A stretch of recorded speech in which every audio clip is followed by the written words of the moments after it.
संध्या अपने पति रोहन और बेटी आरती के साथ एक छोटे से गांव में रहती थी। उसका पति रोहन पास ही की एक फैक्ट्री में काम करता था। उसके पति को वहां बहुत कम पैसे मिलते थे। बहुत ही मुश्किल से उनके घर का गुजारा चलता था। एक दिन संध्या अपने पति से कहती है, क्या फायदा इस काम से जिससे घर का गुजारा बहुत ही मुश्किल से चलता है। तुम कुछ और काम क्यों नहीं देख लेते हो। नहीं नहीं, ऐसा क्यों कह रही हो? जितना कमाता हूँ हो तो जाता है पूरे घर में। हाँ, वो तो मुझे पता ही है कैसे होता है पूरा। ऐसा कहकर संध्या पास के बाजार में खाने का कुछ सामान खरीदने चली जाती है। जब वो सामान खरीदकर वापस आ रही थी, तभी वो देखती है कि एक बर्गर वाले के ठेले पर बहुत ही भीड़ लगी थी। सभी लोग उसके ठेले का ही बर्गर खा रहे थे। आसपास और भी तरह तरह की खाने की दुकानें थी, पर वो लोग बर्गर खाना ज्यादा पसंद कर रहे थे। ये सब देखकर संध्या को भी बर्गर बेचने का विचार मन में आया। संध्या को खाना बनाना बहुत ही अच्छा लगता था। वो ऐसा मन में सोचकर उस बर्गर वाले के ठेले पर जाती है और कहती है, भैया कितने का बर्गर है। 30 रुपए का एक। अच्छा भैया, एक देना। ठीक है, अभी लो। ऐसा कहकर बर्गर वाला बर्गर बनाने लग जाता है। संध्या उस बर्गर वाले को बड़े ही ध्यान से बर्गर बनाते हुए देखती है और बर्गर खाकर वो घर वापस आ जाती है और घर आकर अपने पति रोहन से बर्गर बेचने की बात करती है। उसकी बात सुनकर उसका पति हंसता हुआ कहता है, ये क्या कह रही हो संध्या? तुम एक ही बार में बर्गर बनाना सीख गई हो? तुमने आज से पहले कभी बर्गर खाए ही नहीं थे, आज पहली बार खाए और पहली बार में ही सीख गई। हाँ जी, आपको कभी मेरी किसी बात पर भरोसा क्यों नहीं होता है। मैं सच कह रही हूँ। रहने दो संध्या, मेरे पास इतने फालतू पैसे नहीं हैं तुम्हारे इस बेकार के काम के लिए। ऐसा मत कहो। अच्छा, अगर मैं आपको बर्गर बनाकर खिला दूं तो क्या आप मुझे ये काम करने देंगे। हाँ हाँ जरूर। ऐसा कहकर रोहन हंसता हुआ घर से बाहर चला जाता है। संध्या शाम को बाजार जाकर बर्गर बनाने का सामान ले आती है। आज घर में बर्गर बनेगा ये देखकर संध्या की बेटी बहुत ही खुश हो जाती है। अगली सुबह संध्या बर्गर बनाती है और अपने पति और बेटी को देती है। बर्गर खाकर रोहन कहता है, अरे वाह संध्या, ये तो तुमने बड़े स्वादिष्ट बनाए हैं। हाँ मम्मी, बहुत अच्छे बने हैं बर्गर। तो क्या मैं अब ये काम शुरू कर सकती हूँ। हाँ भाई, करो जो करना है। ये सुनकर संध्या बहुत ही खुश हो जाती है और शाम को अपनी बेटी के साथ बाजार जाकर बर्गर बनाने का सारा सामान ले आती है। अगले दिन वो बर्गर बनाकर एक छोटे से ठेले में उनको रखती है और बाजार में बेचने चली जाती है। बाजार में जाकर वो लोगों को आवाज लगाती है, बर्गर, बर्गर 30 का एक, गर्मा गर्म बर्गर। पर कोई उसकी तरफ ध्यान नहीं देता और राजू बर्गर वाले के पास जाकर बर्गर खाते हैं। राजू बर्गर वाले का ठेला संध्या के ठेले से बहुत ही बड़ा और सुंदर था, जिस वजह से लोग उसी के ठेले पर जाना पसंद करते थे। आज पहले दिन रात होते होते संध्या के केवल 4 बर्गर ही बिके। वो बचे हुए बर्गर को घर जाते हुए रास्ते में मिलते हुए गरीब लोगों को देती हुई जाती है। इस तरह घर आते आते उसके सारे बर्गर खत्म हो जाते हैं। घर पहुंचकर उसका पति पूछता है, क्या हुआ संध्या, लगता है तुम्हारे सारे बर्गर बिक गए हैं आज तो। नहीं जी, आज तो केवल 4 बर्गर ही बिके थे।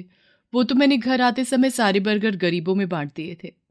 देखो संध्या, अभी भी समय है, तुम ये काम बंद कर दो। नहीं, आज तो पहला ही दिन था, मुझे अभी कोशिश करने दो। ऐसा कहकर संध्या खाना बनाने लग जाती है और खाना खाकर वो लोग सो जाते हैं। फिर अगले दिन संध्या फिर से बर्गर बनाकर उसको बेचने चली जाती है, पर आज भी उसके बहुत ही कम बर्गर बिके थे और संध्या रोज उन बचे हुए बर्गर्स को गरीबों में बांटती हुई घर आती। कुछ दिन ऐसे ही चलता रहा। एक दिन राजू बर्गर वाला संध्या के पास आता है और कहता है, क्या बात है बहन जी, मैं देखता हूँ कि आपके बर्गर कोई नहीं खरीदता। ऐसा कहकर राजू जोर जोर से हंसने लगता है। इससे तुमको क्या मतलब मेरे बर्गर बिके या नहीं। तुम अपने बर्गर बेचने पर ध्यान दो, समझे। अरे मेरी मानो, तुम ये काम बंद कर दो। क्यों मेरी बराबरी करती हो? तुम अपने काम से मतलब रखो ना, क्यों मेरे काम और मेरे बीच में आ रहे हो। लो भाई जी, आजकल तो भलाई का कोई जमाना ही नहीं रहा। हम तो आपकी भलाई की ही बात कह रहे थे। हाँ, मुझे दिख रहा है कितना भला चाहते हो तुम, मेरा और उन लोगों का जिनको तुम सड़ी गली सब्जियों से बना बर्गर खिलाते हो। हाँ तो क्या हुआ, लोग फिर भी मेरा ही बर्गर खाते हैं। तुम तो ताजी ताजी सब्जियां डालती हो, फिर भी तुम्हारे बर्गर नहीं बिकते। तुम तो लोगों का इतना भला करती हो, फिर भी। कोई बात नहीं, आज नहीं तो कल बिकेंगे मेरे बर्गर, और तुमसे ज्यादा ही, तुम देखना। हाँ हाँ, देखते हैं। कहीं ऐसा ना हो कि भलाई करते करते तुम्हारा ये धंधा ही बंद ना हो जाए। ऐसा कहकर राजू जोर जोर से हंसने लगता है। संध्या उसकी तरफ ध्यान न देकर अपने काम में लग जाती है। राजू को केवल मुनाफा कमाना था, जिस वजह से वो लोगों को सड़ी गली चीजों से बना हुआ बर्गर खिलाता था। पर उसका ठेला बहुत ही सुंदर था, तो लोग वहीं जाते थे। वो कहावत तो आप लोगों ने सुनी ही होगी ना, ऊंचे दुकान फीके पकवान। वही हाल यहाँ राजू के ठेले का था। संध्या का ठेला छोटा और देखने में भी सुंदर नहीं था, इसलिए लोग वहां कम आते थे। अब तो राजू रोज संध्या को उसकी भलाई के लिए बोलने लगा था। संध्या उसकी बातों में ध्यान न देकर अपने काम पर ध्यान देती थी। राजू अपने बचे हुए बर्गर्स को कचरे के डिब्बे में फेंक देता था, जिसे देखकर संध्या को बहुत दुख होता था। वो कई बार उसको समझाने की कोशिश करती, पर वो उसकी नहीं सुनता था। एक रात को वो और दिन की तरह अपने बर्गर गरीबों में बांट रही थी। बहुत बहुत शुक्रिया आपका, भगवान तुम्हारा भला करे। धन्यवाद आपका। संध्या बर्गर बांटती जाती और वो लोग उसको आशीर्वाद देते जाते। आज संध्या का एक भी बर्गर नहीं बिका था, तो वो बर्गर बांटते बांटते एक सुनसान सड़क पर पहुंच जाती है। वहां उसको एक लड़की मिलती है। संध्या उस लड़की को भी बर्गर दे देती है। आज आपका जन्मदिन है क्या, जो आप खाना बांट रही हैं? नहीं। ओह अच्छा, आपके बच्चों का जन्मदिन होगा फिर तो। नहीं, ऐसा कुछ नहीं है। तो फिर आप क्यों ये खाना बांट रही हैं? वो बात यह है कि मेरा एक बर्गर का ठेला है। मैं रोज रात को बचा हुआ बर्गर गरीबों में बांटती हूँ। आज बर्गर ज्यादा बच गए थे, तो इसलिए मैं इनको बांटते बांटते यहाँ तक आ गई और मुझे तुम मिल गई। अरे वाह, आप तो ये बहुत ही अच्छा काम करते हो। ऐसा करके आप खाने का भी अपमान नहीं करते हो और साथ ही साथ गरीबों की भलाई भी करते हो। आप चिंता मत करो, अब कल से आपके सारे बर्गर बिकने लगेंगे। इतना कहकर वो लड़की एक परी में बदल गई। संध्या उसको देखकर चौंक जाती है और कहती है, ये मैं कोई सपना तो नहीं देख रही हूँ? तुम सच में एक परी हो ना? नहीं नहीं, ये सपना नहीं है, सच है।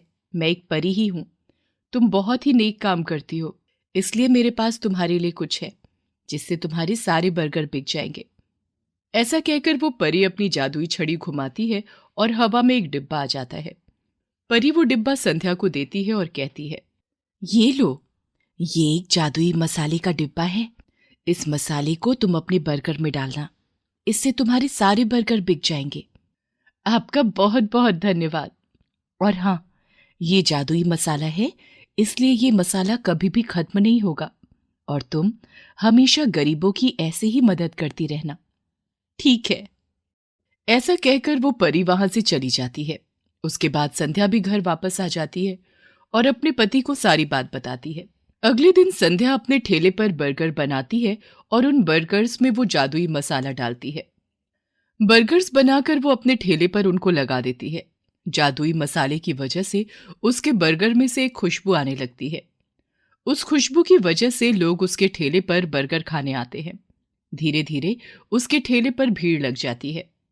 एक बर्गर देना, मुझे भी एक, मेरे लिए भी एक। धीरे धीरे संध्या के सारे बर्गर बिक जाते हैं। ये देखकर राजू को बड़ी ही हैरानी होती है। अगले दिन भी संध्या के ठेले के सारे बर्गर बिक जाते हैं, तो वो संध्या के पास आकर पूछता है, क्या बात है संध्या, ये आजकल तुम्हारे सारे बर्गर कैसे बिकने लगे? ये सब मेरी भलाई और जादुई मसाले का कमाल है। जादुई मसाला? ये तुम नहीं समझोगे। ऐसा कहकर वो अपने काम में लग जाती है। संध्या के मुंह से जादुई मसाले का नाम सुनकर राजू चौंक जाता है। अब तो रोज संध्या के बर्गर बिक जाते और राजू के बर्गर नहीं बिकते। ये देखकर राजू ने अपने बर्गर का दाम भी कम कर दिया, पर कोई फायदा नहीं हुआ।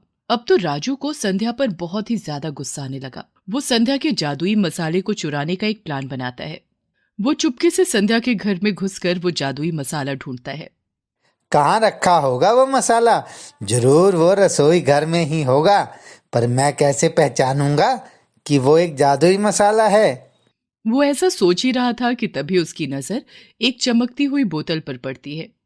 उसको देखकर वो कहता है, ये बोतल तो बड़ी चमक रही है, लगता है यही वो जादुई मसाला है।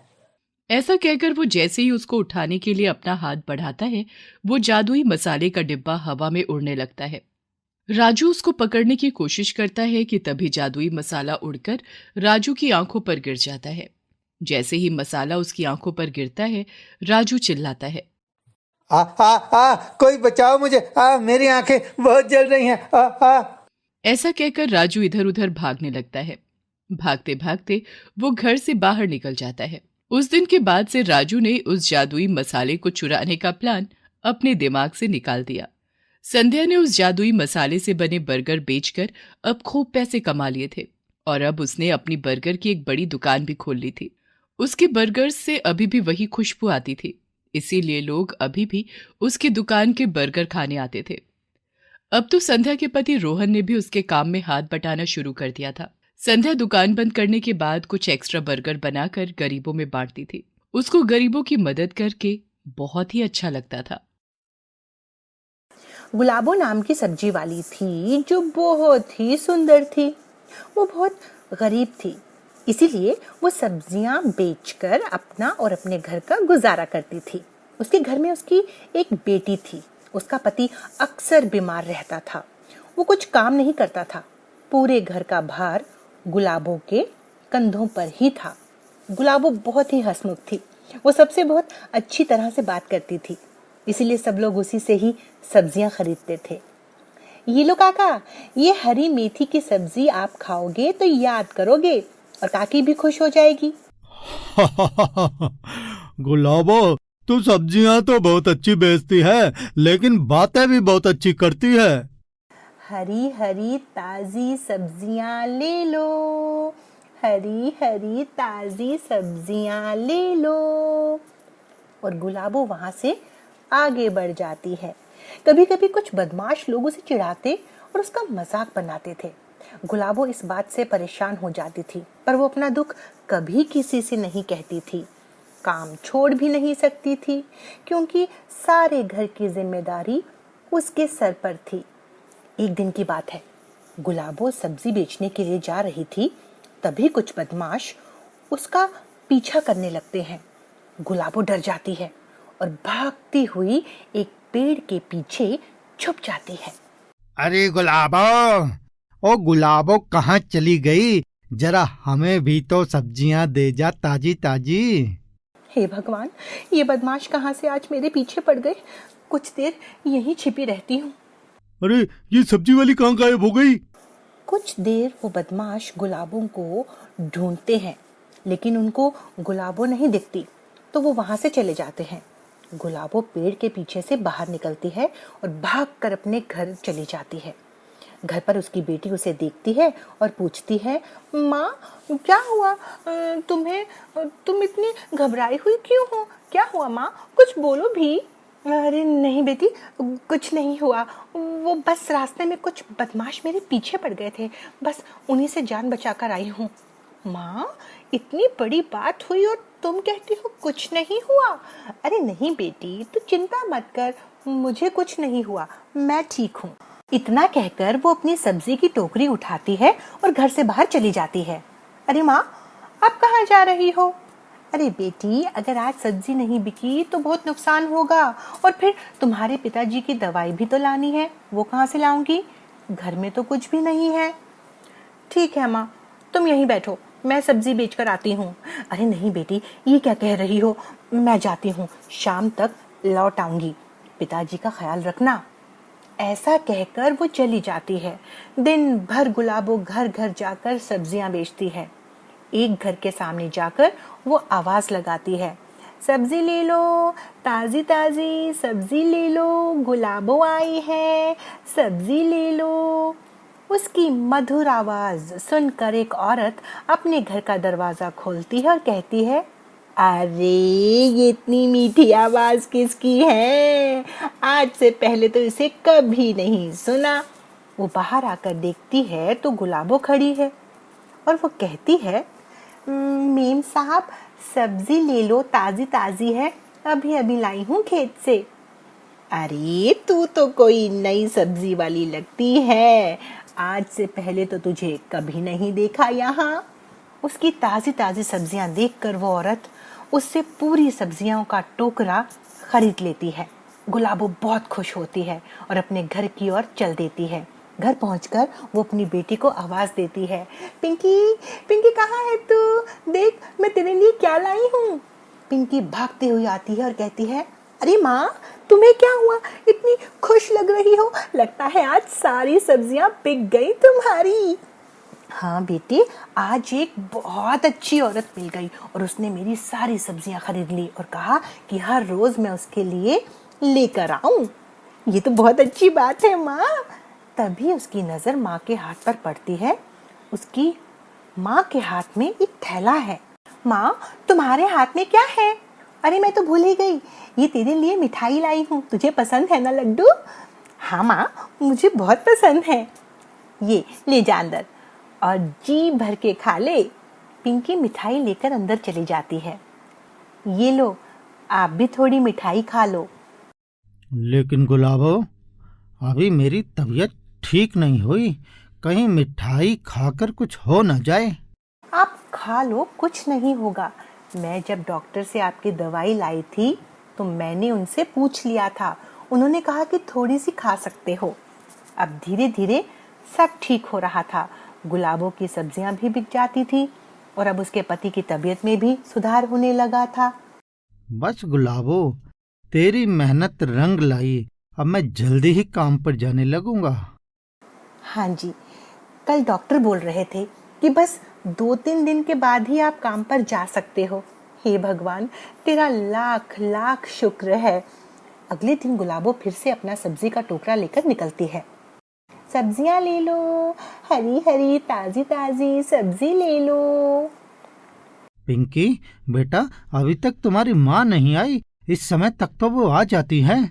हाँ पिताजी, आज तो बहुत देर हो गई। मैं बाहर जाकर दिखाती हूँ। पिंकी अपनी माँ को ढूंढती हुई गांव के बाहर निकल गई। उसने हर जगह अपनी माँ को ढूंढा पर उसकी माँ कहीं नहीं मिली। रात हो चुकी थी। अब तक गुलाबों का कुछ पता ही नहीं चला। दोनों गुलाबों का इंतजार करते हैं लेकिन वो नहीं आती। अब तो रात भी हो चुकी थी। तभी गुलाबो घर आती है। उसकी हालत देखकर पिंकी हैरान हो जाती है। शरीर पर पूरी मिट्टी लगी थी। अरे माँ, तुम कहाँ चले गई थी? मैंने तुम्हें कितना ढूंढा, कहाँ थी? लेकिन गुलाबो कुछ नहीं कहती। वो चुपचाप एक जगह पर बैठ जाती है। अरे गुलाबो, तुम्हें क्या हुआ? ये तुम्हारी ये हालत कैसे हुई? बताओ बताओ, क्या हुआ तुम्हें? फिर गुलाबो उन्हें सारी बात बता देती है। वो कहती है कि जब वो सब्जी बेचकर वापस आ रही थी तो कुछ बदमाशों ने उसे पकड़ लिया। पंछी बनो उड़ के फिरूं मस्त गगन में।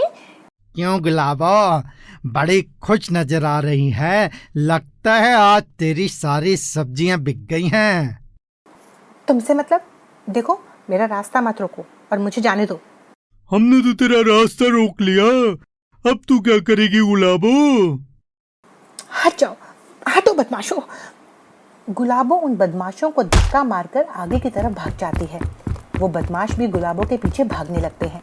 काफी दूर भागने के बाद गुलाबो एक पहाड़ी पर पहुंच जाती है और वहां से नीचे कूद जाती है। जग्गू, वो सब्जी वाली तो दिख नहीं रही। कहीं वो इस पहाड़ी के नीचे तो नहीं कूद गई? हाँ, ऐसा ही लगता है। उन दोनों बदमाशों के जाने के बाद मैं किसी तरह उस पहाड़ी से ऊपर आई और इस तरह अपनी जान बचाकर घर पर आई हूँ। रो मत गुलाबो, अब तुझे सब्जी बेचने की जरूरत नहीं है। मेरी तबीयत भी अब ठीक है। दूसरे दिन गुलाबो का पति सब्जी बेचने के लिए निकलता है। घर पर गुलाबो सोचती है, क्या मैं इतनी कमजोर हूँ कि उन बदमाशों का कुछ नहीं कर सकती? नहीं नहीं, ऐसा नहीं होगा। मैं उन लोगों की वजह से अपना काम नहीं छोड़ूंगी। ऐसा कहकर वो फिर से सब्जी की टोकरी उठाती है और उन लोगों को सबक सिखाने का फैसला लेती है। उसने अपने सब्जी के टोकरे में एक बड़ा सा चाकू रख लिया और घर से निकल गई। कुछ दूरी पर चलने के बाद वही बदमाश उसको फिर से मिल जाते हैं। अरे जग्गू, देख तो जरा, ये सब्जी वाली तो जिंदा है। हम तो सोच रहे थे कि ये पहाड़ी से कूदकर मर गई है। फिर से वो बदमाश गुलाबो की तरफ बढ़ते हैं, लेकिन आज गुलाबो वहां से नहीं भागी। उसने एक बदमाश को चाकू से मार मार कर घायल कर दिया।